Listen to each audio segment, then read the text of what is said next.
For my next one, I picked one that is in a very dynamic pose. So if you can find an image of a person running or moving around, I would suggest you practice that one next. This one, things are going to seem a lot shorter as I continue the gesture. Here I've already gotten a head start. I started with the head, started with the torso, I've done the backbone. He's leaning as he's jumping in the air, so I made sure I used a diagonal line to express that. So now what I'm going to do is put on arms and legs. This arm is sticking out this way. We're going to go out to where his elbow would be. If I look, his hand is in line with the middle of his head there. So his forearm has to point towards that, and here is a shape to indicate where his hand would be. I'm going to darken that up so you guys can see it better in the video. This arm, this hand is in front of part of his arm. So here I can see some of it. I know the elbow's back here. I know the forearm would be here, but I can't see how long it is. What I can see is his hand. So later, if I were actually drawing the fingers and things on here, this hand would be blocking the view of the rest of his arm.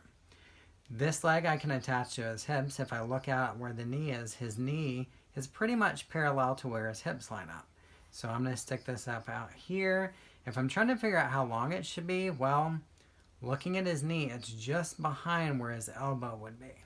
So I'm going to indicate where his knee is. This leg comes down, and if I need to figure out where the foot goes, if I draw an invisible line from his shoulder down to his foot, the ankle is just behind that visual line. So I actually need to bend his leg just a little bit more to get it there. There's the shape of his foot. This leg, I can't see all of it because of the way it's pointed at me. This knee is in line with the other one, so I need to make sure I show that knee. Then I can see this part of his leg. This foot is going to seem lower than the other one because of the position it's in. What I'm going to do now is start looking at him and visualizing some of the musculature he has. So basically putting meat on the bones. So here I can look and I can see, well, this goes this way. There's a line indicated this way.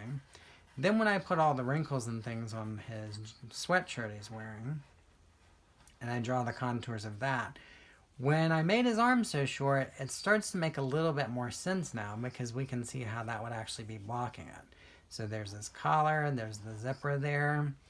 So I'm looking for some of the contour lines that indicate the movement he's doing. Here, when I actually go around his leg, I don't want to play connect the dots with the joints that I've made. What I need to make sure of is this line is actually inside of his leg. So I'm drawing the sides of his leg now where the muscles would actually be. This comes down this way. This goes along here. I need to come out a little further with this to make it thicker. So now you can see how I'm actually putting meat to the bones. This is looking a lot more like he actually looks in this dynamic pose that he's in where he's jumping up in the air. So the more that I go in and work on it, the more it actually looks like what I'm seeing him doing. Here, when I outline the musculature of his leg and I show his pants here, that's going to make more sense when I do the other side of it. Well, this leg is pointed at me. That's why we can't see the rest of his leg behind it.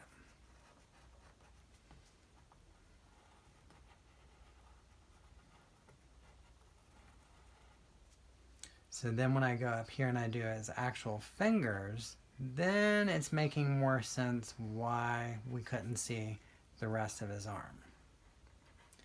And in my sketch I missed one, so I'm going to add that pinky.